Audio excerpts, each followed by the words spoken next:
Welcome back, football fanatics, to the First and 10 Club with me, your host, Mark D. Now, I know it's Tuesday. Stay with me, baby birds. I'll feed you. I promise it's all good. Like I said, the show is evolving, and in order for me to give you more information, insight, and predictions, I'm officially going to 2 shows a week. So, Tuesday's show, we're going to recap the previous week. Thursday's show, it's all about predictions, who to play and who to avoid. So, with that said, you heard a little YouTube Sunday, Bloody Sunday. Let's get to it. Let's count the bodies. This past weekend was a bloodbath like we haven't seen in over a decade. Top fantasy talent, ton for the season. Out indefinitely. It wasn't pretty. The list just keeps getting bigger. Every time I look at my tracker, there's another injury getting added. Saquon Barkley, Christian McCaffrey missing 4 to 6 weeks. The entire starting lineup of the San Francisco 49ers. Cortland Sutton, Devontae Adams looking to miss some time. Drew Lock, and sadly, many, many more. So it's fair to say the landscape of the season has drastically changed after just 2 weeks. And you got to remember, this is adding to injuries already, like Michael Thomas, George Kittle, who, like I said, the entire San Francisco starting lineup seems to be gone. So getting into week 2. All right. So as I said last week, certain players, man, that you just can't miss. And I see you. First and foremost, Dak Prescott. How about them Cowboys? Oh, God, I hate saying that. Dak Prescott, man, I see you. 450 yards through the air. That alone is impressive. Then on top of it, Zeke who? Oh, and yeah, believe me, I noticed on the first exchange, a little tiff there between Dak Prescott and Zeke about who got the ball. But Dak Prescott, 3 rushing touchdowns. Phenomenal statistical day. Not to mention, on top of all the statistics, the comeback win. Aaron Jones. Wow. Aaron Jones. Everybody thought his time was done. Dylan. Look at the thighs on Dylan. Oh, he's going to lose all the goal line work. What did Aaron Jones say? Nah, That backfield is still Aaron Jones. And for the people who were smart and grabbed him, congratulations to you guys. You have a hell of a running back. Some defensive players. Devin White, second-year linebacker out of Tampa Bay, is just all over the field. He really showed, he really flashed last year and showed in some spots, dealt with a little bit of some injury issues, but really coming on strong here in the second year. Devin White, I see you. And then, Mr. Jamal Adams. Man, it's almost like he's talented. It's almost like maybe he's the best safety in the league. And it's almost like a certain team, and we're going to get to that team, but it's almost like a certain team doesn't want players that are capable of being superstars. Jamal Adams in Seattle, man, what an addition that Seattle did there. And honestly, people are going to talk about the offensive weapons this year in Seattle, but it may honestly be the addition of Jamal Adams that pushes them over the top this year. So, let's look at my bold predictions from week number 2. Got 2 right, got 1 extremely wrong. But, first things first. Dallas and Atlanta. I said there'd be 700 yards passing. Well, apparently Dak Prescott thought that I meant he had to throw for 700 yards and really did his best to get to that point. Unfortunately, came up a little bit short. 450, we just touched base on that. But combined easy between him and Matt Ryan. I said there was going to be points in that game, and wow, was there points in that game. I don't want to get too far ahead of myself in regards to the game, but I'd hate to be an Atlanta Falcon this week. Man, that feeling's, it's one thing to be 0-2. It's another thing to have that feeling, that pit in your stomach. Arthur Blank said that he believed the players didn't know the rules regarding an onside kick. Here's the rules. It's plain and simple, and they teach you this from Pee Wee on. Once the ball is kicked, if you fall on it, it's your ball. You can touch the ball whenever you want. You're not the team kicking. It doesn't have to go 10 yards before you touch it. And if you don't know that, I don't care. I'm not even putting this on coaches. If you as a player don't know that rule, that's sad. It's sad on your part. And then my last bold prediction of last week, or my second to last bold prediction of last week, Aaron Donald, 3 sacks. Philadelphia offensive line, still not in good shape. And I don't know if Lane Johnson really makes that offensive line that big of a difference, but it sure seemed that way in week 2. Aaron Donald, no sacks at all. I'm stunned by that. I really am. I thought he'd get something. So big goose egg there. Big swing and a miss on that bold prediction. But my final bold prediction was my Thursday night bold prediction. My 2 boys out of Cleveland, Chubb and Hunt. I said they'd have 200 yards and 2 touchdowns. Well, the 200 yards was easy. But 2 touchdowns apparently was too easy for them because they both got 2 touchdowns. That's right, 200 yards and 4, count them, 1, 2, 3, and 4 touchdowns, 2 each, 2 for Chubb, 2 for Mr. Hunt. Wow, what a rushing performance. What a whooping they put on the Bengals on the ground. I talked about some players that I liked and didn't like. Players that I like, Chubb, we just touched base on. I told you guys, and if you listen to me, you should be thanking me, and you should be happy that if George Kittle did not play in week number 2, and I'll tell you this again, if George Kittle does not play in week number 3, start Jordan Reed. Jordan Reed is a stud, elite tight end when healthy. Jordan Reed is currently one of the few San Francisco 49ers that are still healthy. Told you he would be a lock to be a top 10 tight end this week, and I came through for you. Jordan Reed absolutely blew up this week. 2 touchdowns. Jordan Reed, Chubb, they worked for me. The rest, they weren't horrible, but I could have gotten more. I would have liked to see more, even from San Francisco's defense. I know they gave up a lot of stuff in garbage time, but Rivers, I'm starting to get a little worried about my Super Bowl pick. It's a long season, and there was no preseason, new teams. I'm hoping he grows into it here, but things looking a little rough in Indy, although, man, the running back, everything he was made out to be. We'll talk about that a little bit later. Players that I told you to avoid, and I do have to apologize for. I told you to avoid Russell Wilson. I thought Russell Wilson would have a good game. But going up against what arguably could be the best pass defense in the league in the New England Patriots, I didn't expect Wilson to absolutely ball out on primetime like he did. So I apologize for that one. Hopefully you didn't take my advice on that. And in all honesty, if you have Wilson on your team, you really should be playing him anyway. So, looking at the games from week 2, I went 4 for 4 on my picks for the show. I went 14-2. I had a great week this week in terms of picking games, straight games, no odds, just picking the winners. 14-2 this week.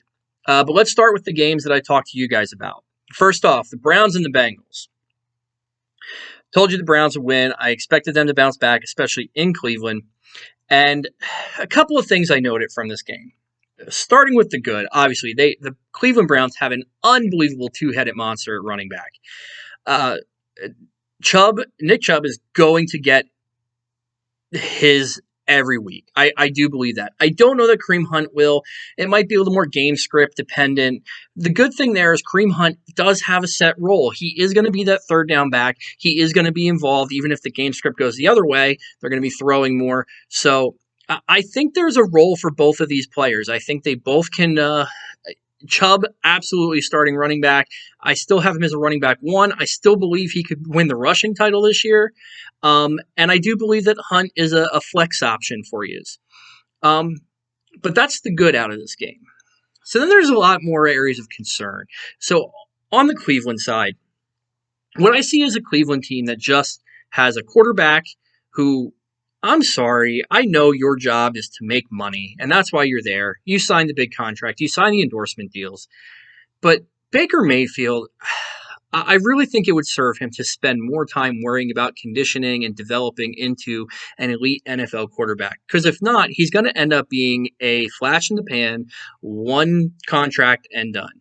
And guess what? You're not going to get endorsement deals if you're not a starting quarterback in the NFL. So uh, he might need to start looking at his priorities a little bit.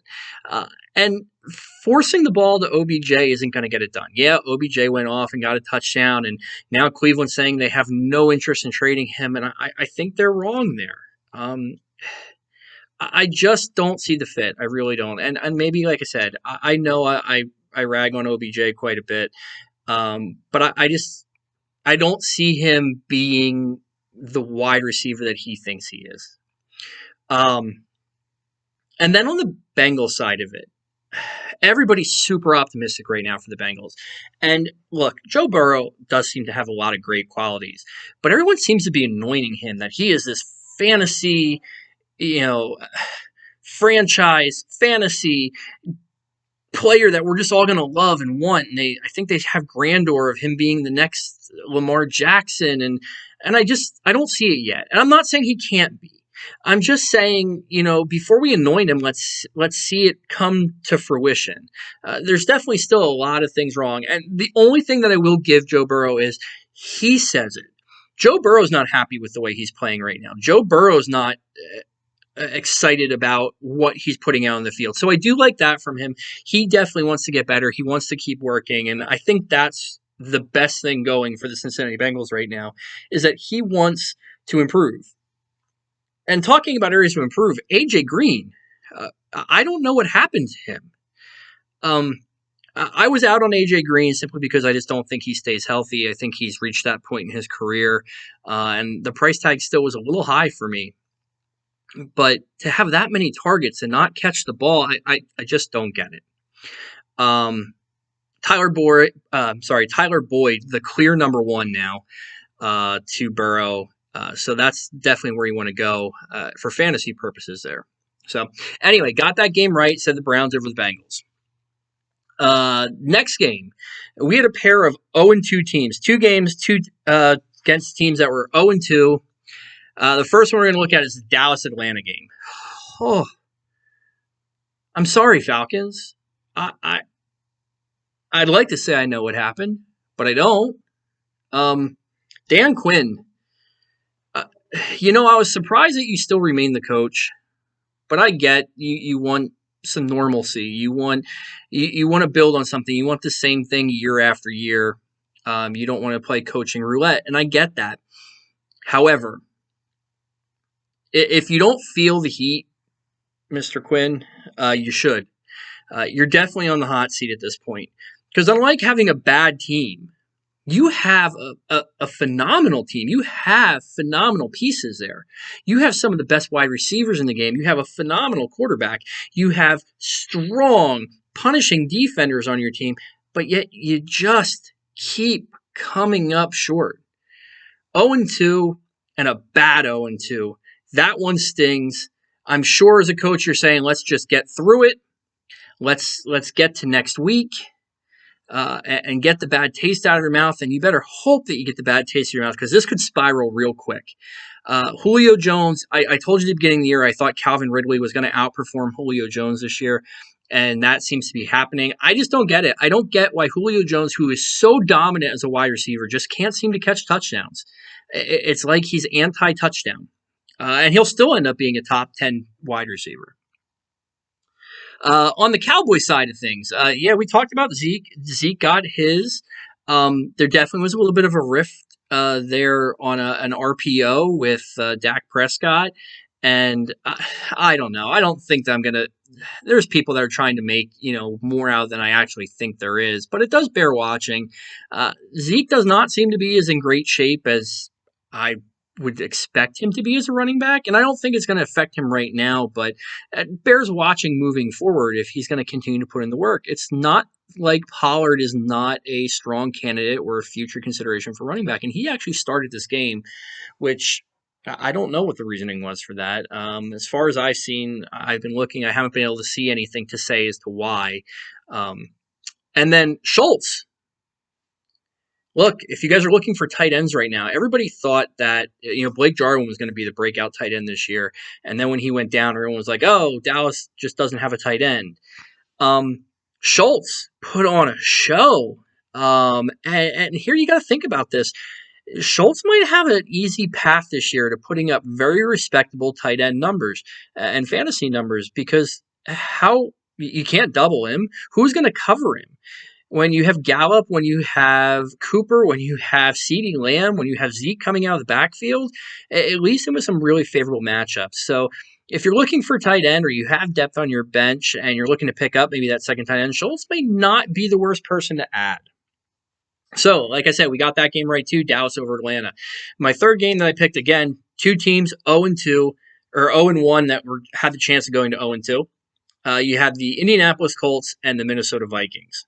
So, look, we're just going to touch this real quick. For starters, the Colts. Taylor, real deal.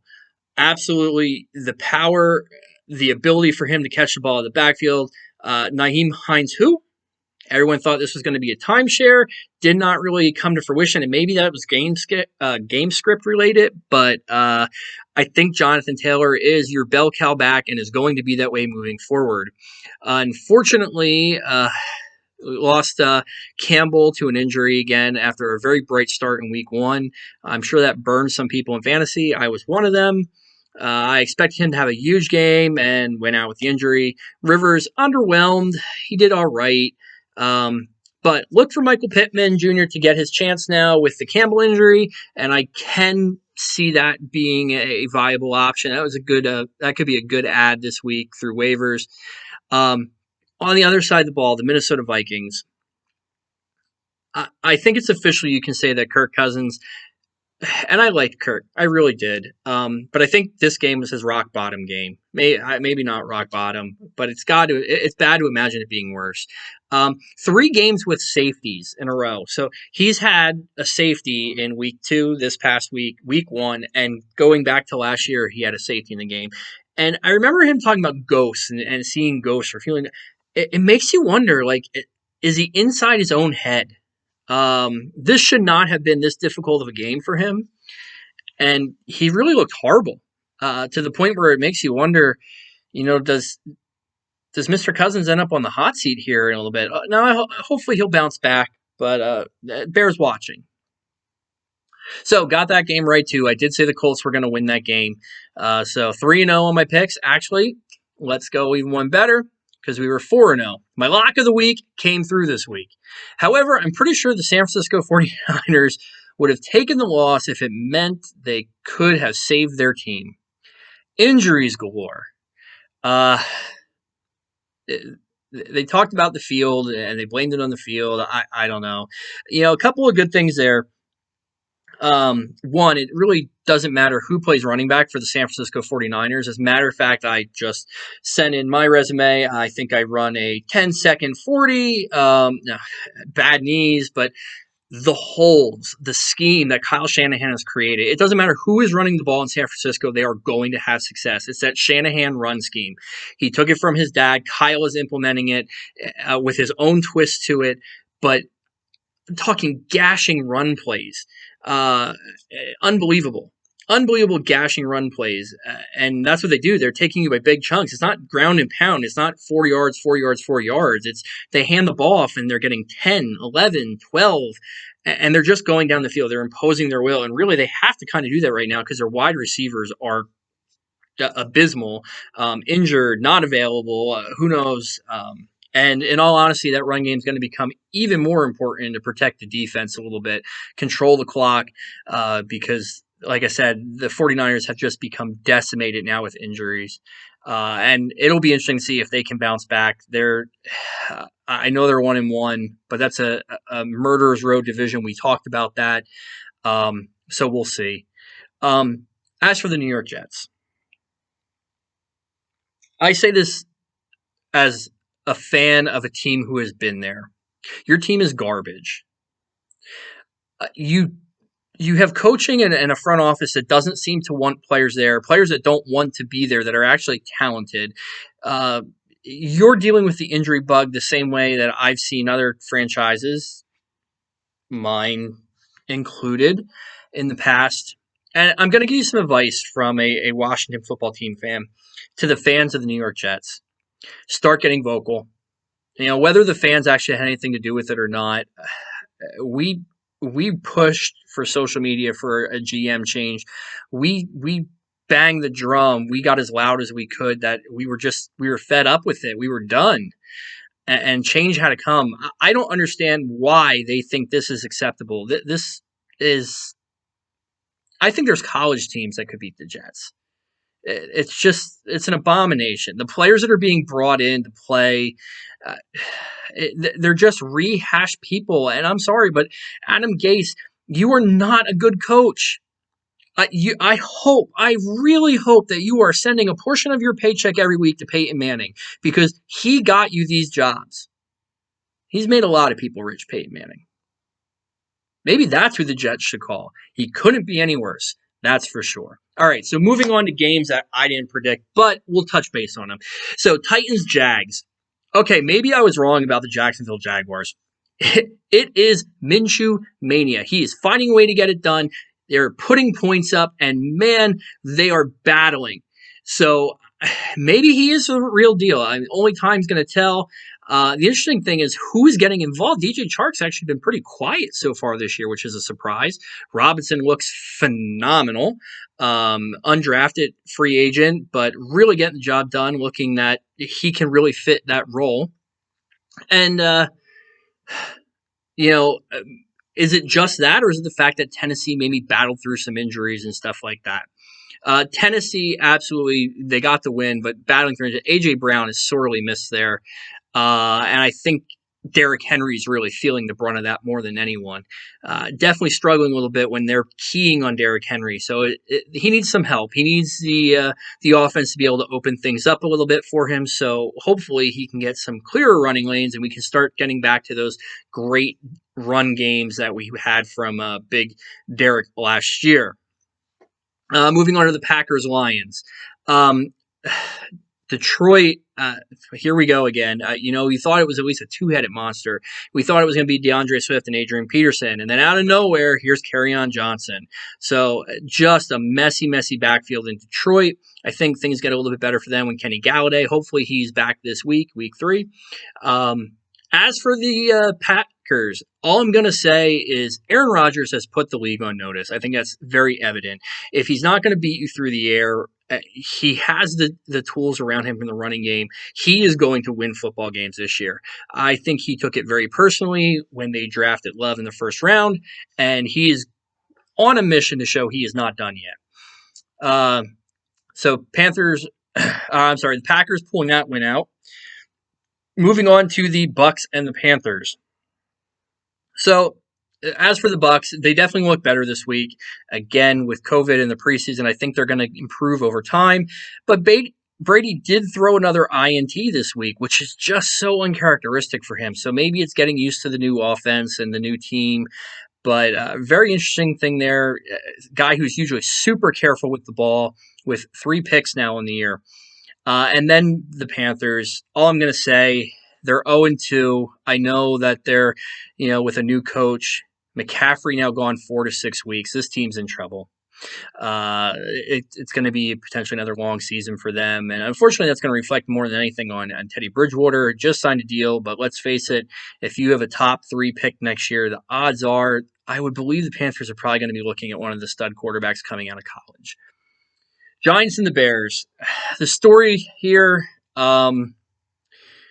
obviously the Saquon Barkley injury, crushing blow to the New York Giants. However, I just think the New York Giants, the G-men, are a long way away. Daniel Jones, I don't know yet. I'm not giving up on him. I'm not saying that he's a bust, but it's all on your back now. You don't have the running back to lean on. We'll see. I know they're bringing Devontae Freeman in today. We'll see if they sign him or what the plan's going to be. But losing Saquon for the year, just a massive blow to the New York Giants. And Chicago, I'm just going to put it this way: Chicago gets another win. Hey, a win's a win, and they're now 2-0. But and hopefully they catch lightning in a bottle here and keep rolling with that. But there's no one they're leaning on offensively. There's no one they're really leaning on defensively. It seems to just keep happening. They got 2 wins here. So we'll see how that goes. Steelers-Broncos game, I was really surprised with this. Much closer game than I expected. Steelers D is nasty. We've talked about that. And all the talk about Benny Snell and he was going to get reps from Tomlin. Tomlin likes a bell cow back. Connor was healthy. Connor was that back this week and performed amicably. For the Broncos, really surprised that they even hung into this. Drew Lock knocked out with injury. But I think the story to come out of this, besides the injury to Courtland Sutton and Drew Lock, is Noah Fant is for real, and I do believe by the end of the season, Noah Fant will be looked at as a top 5 tight end year after year, not just statistically. He is a force at that position, and he's proving it. Moving on to the Bills and Dolphins game. So the Bills win this one. It looked a little bit closer than I thought it was. I do believe Tua time is coming. Sorry, Fitzpatrick. You said you're a placeholder. You know you're a placeholder. When the wins aren't coming, it's time to figure out what you have for the future. The best thing on that team or on that field, the best thing on the field, I think, is Mike Gesicki, and I think you need to get him more involved. He is a athletic freak. He obviously can do more. So it's time for Miami to start thinking about that and getting him really involved in the game plan. As for the Bills are making a division statement this year. Whether they're saying because it's Tom Brady left. Look, New England Patriots are still a good football team, but the Bills right now are just playing on a different level. And Allen, everyone talked about who the next breakout quarterback was going to be. Josh Allen, he's still learning. That's the thing. He hasn't reached his full potential yet. And he is right now just finding ways. He's willing the Buffalo Bills to win. When he makes mistakes, he makes up for them and putting up fantastic numbers in the process. So I can't wait to see what comes from him the rest of the way. Washington, Arizona. I told you to be cautious, and I don't think that was a big, crazy statement, but the truth is the offensive line in Washington is horrible. It's bad. And until things get corrected there, you're going to have these up and down games. I think against weaker opponents, they're going to look better, and hopefully they'll gel a little bit. The blue chip players at the the Washington football team, can't say that word anymore. The blue chip players that the Washington football team has, really, Terry McLaurin, this guy is just a consummate pro, crisp route runner. I stand by that he is going to be a phenomenal wide receiver in this league. And then Chase Young. Chase Young is just, I believe he's tied for the sack league now, but coming out of nowhere, 2 weeks in, wasting no time to assert why he was the top defensive player taken in the draft. For the Arizona Cardinals, just Murray. Look, I was not a huge fan of Murray. I was worried about his height and his physical stature, but man, the kid's an athlete, and man, if he gets in open space, good luck. Absolutely good luck. He's going to make you miss. So Washington drops that one. They go to 1-1, Arizona 2-0.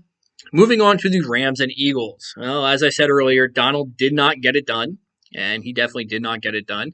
But the Rams did, and the Rams also exposed something other than the offensive line in Philadelphia, and that is Philadelphia linebackers cannot cover. Hint, hint. Tight ends are going to have field days against the Philadelphia Eagles until they figure out a way or scheme a way to stop this. But right now, just 2 weeks in a row, which is multiple broken coverages, and tight ends having extremely solid days. Ravens, Texans. Ravens. First off, I don't know if the Ravens, for as good of a team as they are, truly appreciate their unsung hero on their team, and that is Justin Tucker.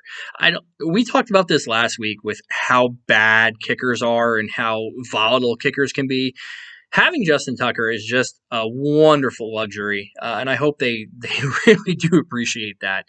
Lamar had a down day, and yet somehow it just seemed that the Ravens dominated this game. And I think that goes back over the Texans here.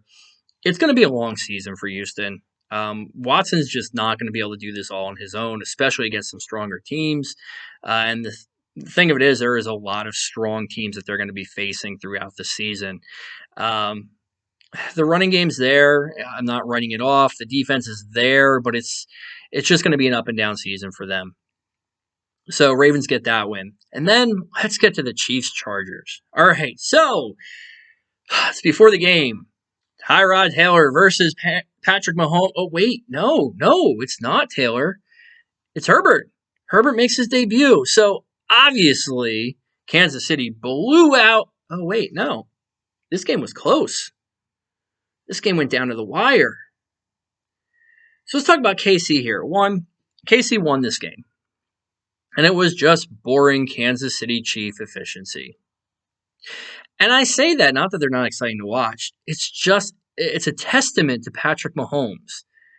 You are going up against a rookie quarterback in his first emergency start, not even prepared for it, and they are taking it to you down to the wire, neck and neck. And this guy goes out there without a care in the world. I don't think there was ever a second that doubt creeped into Patrick Mahomes' head that he was going to lose that game. And that, not the skill, not the athletic prowess, not the freak abilities, but that is what makes Patrick Mahomes and the Kansas City Chiefs so dangerous and so capable of being a repeat Super Bowl champion, capable of being a dynasty. This kid just does not let it get to him. That's an amazing trait to have. And you can't measure that. You can't measure that through a Wonderlic score. You can't measure that at a combine. That's just being able to identify that. And I have to tip my hat to the Kansas City Chiefs organization and Andy Reid that they saw that and they went up and got him. And they definitely identified that. And I believe that franchise is going to pay dividends. He earned this contract. And it's not just because he was the league MVP or because he was a Super Bowl MVP and won a Super Bowl. He is going to redefine this position, and it's exciting to watch. I'm not a Chiefs fan, but it's exciting to watch. I will watch a Chiefs game every week because of him.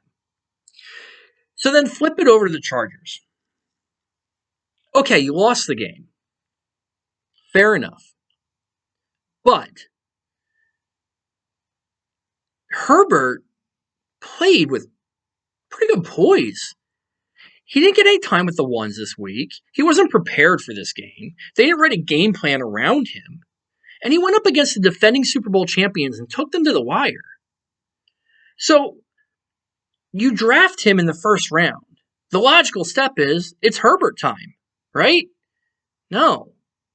Anthony Lynn makes a decision that if Tyrod's healthy, they're going back to him?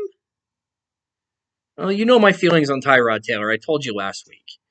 What a bad misstep. What a step in the wrong direction from the LA Chargers if that's what actually happens. I think it'll only be a matter of time before Herbert's back in there, and I hope this doesn't affect his psyche because, honestly, the way you played, you deserve to be the starter of the Chargers at this point forward. The Sunday night game, Seattle versus New England. Wow. Again, I expected this to be a little bit lower scoring game, and I learned two things primarily out of this. First off, the running back situation for New England, I will want no interest in anyone who is listed as player X running back for New England because the number one running back in New England is quarterback Cam Newton. As a matter of fact, he's on pace right now to break the NFL single season touchdown mark by running. Oh, he's not a running back, he's a quarterback, but yeah, he's on pace right now for 32 touchdowns. He's averaging 2 touchdowns a game. Let's face it, you get within the 5-yard line, and they're just handing the ball off to Cam Newton. And the sad part about it is I think defenses know this, and they just can't stop it. So Cam Newton, I believe, is going to have a unbelievable year. You know who I believe the comeback player of the year should be, Mr. Alex Smith from Washington. But the reality of it is, I do believe at this pace, Cam Newton is going to win that award hands down. And then on the other side of it, Russell Wilson, I faded Russell Wilson, or I told you I was a little bit down on him. Although, if you draft Russell Wilson, you're playing him. He went off. But you know who else went off? And I was split. I have him in a couple of leagues. In some leagues, I benched him. Some leagues, I started him. DK Metcalf has put the league on notice. He is matchup proof. DK Metcalf went up against potentially two of the best corners in the league. He is matchup proof. He has proven he is a beast. He has proven he is a physical specimen. He may be the most physically gifted wide receiver we have seen since Megatron. DK Metcalf should be in your starting lineup every week, in and out. I made the mistake once for some of my leagues. I will not make it again. DK Metcalf is now a stalwart in the starting lineup. He is going nowhere. Finally, wrapping up the games, the Monday night game, Las Vegas versus New Orleans. One, beautiful stadium. What I don't understand about the Las Vegas stadium is, why is there a torch? I don't get that. I'm looking into what that means, and I just haven't gotten around to it yet. But that was the only thing that seemed a little odd to me, but it really does look nice. It's sad that they had to play their first game there without any fans. COVID's really dampened a lot of what could have been really special, moments for franchises and sports across the board. So for the Raiders, great home win. I'm not going to say, upset win. I think you guys are a pretty stout team, so a great win there. Jacobs, as I said, I think Jacobs is the real deal. Waller came to play, 14 targets. Yeah, you just don't get the numbers, but they need more. We'll talk about that in a second. And then on the other side of the ball, wow, Alvin Kamara saved people's fantasy. You could have been down by, depending on your league. I know people who are down by 35 points in PPR leagues and came back and won, all because of Alvin Kamara. Emmanuel Sanders, wow, what happened there? I don't know where he disappeared to. I wish he wouldn't have disappeared, but a little concerning there. And really what it goes to is Drew doesn't seem like Drew to me. And it makes me start to wonder if he's hit that cliff. Remember when Peyton Manning came back for his final year, and it became, as the season went on, painfully obvious that Peyton Manning wasn't Peyton Manning anymore? I'm starting to kind of get this feeling in my gut, this gut pit, that's Drew Brees this year. I hope that's not the case, and I hope that if it's just starting to come around, that Drew recognizes it and kind of leaves gracefully before the cliff totally drops off. But all right, so for our stoplight segment this week, we're going to do things a little bit different. We're going to talk about the 2-0 teams. So I'm just going to kind of touch base on them. We've already talked about them a little bit, but we're going to look at our green light, good to go 2-0 teams, the teams that are the real deal.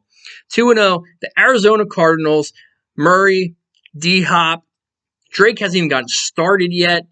And a defense that's really kind of flying around the ball. I think that they're legit. I think they're definitely going to be a contender this year. I can't say enough about the Baltimore Ravens right now. Like I said, Lamar Jackson at this point heading into the season, potentially the most dangerous weapon in the NFL, had a very off night, was contained, and they still won handily against Houston. Kansas City, we already talked about. As long as Patrick Mahomes is healthy, he just wills them to win. He is so cool. He is so calm. Seattle seems to be on a whole nother level this year. Buffalo, I said they have put their foot down. They are making their claim for that division. And then, of course, the Pittsburgh Steelers, I think, are also legit.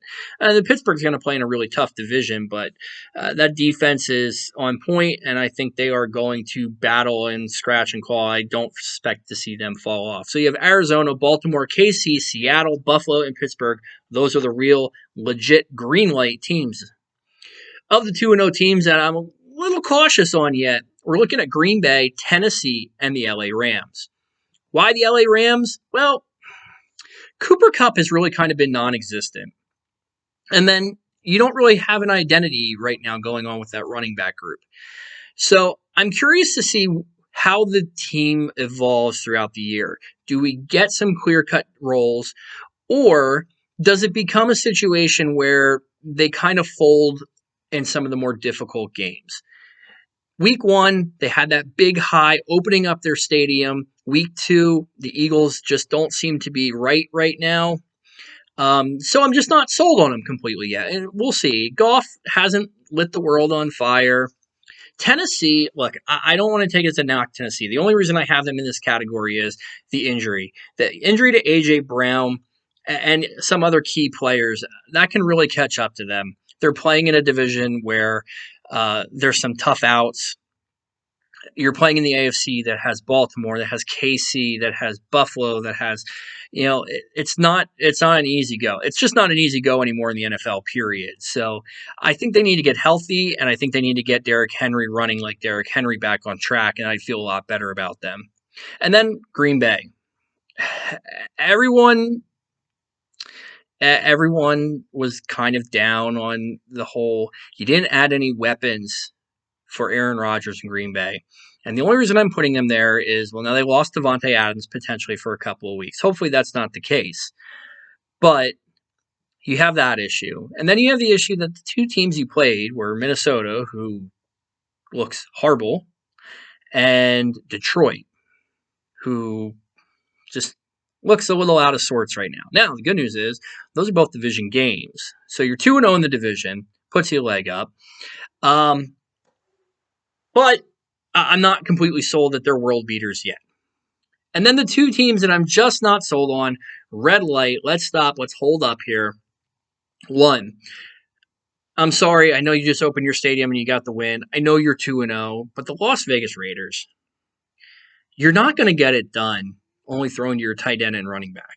Somebody on the outside, somebody in those wide receivers has to emerge, and I just haven't seen it yet. I'm also just not sold on Derek Carr. So I think they're scraping out wins. I think they're getting wins, but I'm not sold that that's legit. Prove me wrong. And the same goes for my last team that's also in the red, is the Chicago Bears. They're just finding a way to do it. I thought they'd sneak the win out from Detroit because, again, I'm not sold on Detroit. I think they got a long way to go. And then I really did believe that the New York Giants were going to beat. They were one of my losses this past week. I really thought the Giants would come out and make a statement win against the Bears at home. And whether that's because they lost Barkley or because they're just bad, but that just didn't happen. So as Chicago keeps playing here, that their road gets tougher. And it's going to be interesting to see if they can continue to contend. Now, maybe, like I said, maybe they catch lightning in a bottle, and from there it just takes off, and we get the Mitch Trubisky from a few years ago. But we'll see. So, time to run out the clock. All right. So, first things first, one of the things I want to talk about is football and fantasy. And it's very important to understand the NFL, football, and football players don't care about fantasy. Okay. As fans, it's really bad on Twitter when we start blowing up players for not playing well. Okay. Their main job is to go out there and get a win. Their job is not to go out there on Sunday and catch touchdown passes for you. It's a game we're playing, and I understand that sometimes there's money involved and there's pride involved amongst our friends. But to attack players, that's just not cool with me. Have fun with this. And if you get that emotional and that upset with this game, maybe this isn't right for you. So remember that football and the NFL doesn't care about fantasy. They're not going out there on Sunday to perform for your fantasy team. They're going out there to get a win for their franchise. 2, the San Francisco 49ers, I say in jest, but it really is to that point, the amount of injuries they racked up this past week. And they're blaming it on the field conditions. Now, I'm not an expert. I haven't been to the field. But field conditions in general. This is a billion-dollar industry. I'm sorry, but there is no reason there should be poor field conditions, ever, especially on an artificial turf field. Owners, bust out the checkbooks and make sure that the fields that these athletes are playing on are safe. And I've seen it. I've seen natural fields. I've seen artificial fields that are left to decay throughout the year. Put more money into it. Whatever needs to be done. Get better groundskeepers. But the whole concept of field conditions being an issue all the time and hearing this, I just, sorry, step up your game. Take a little bit of the money out of your pocket. I understand the greed is there, but protect your players, protect the investment, protect the product that's on the field.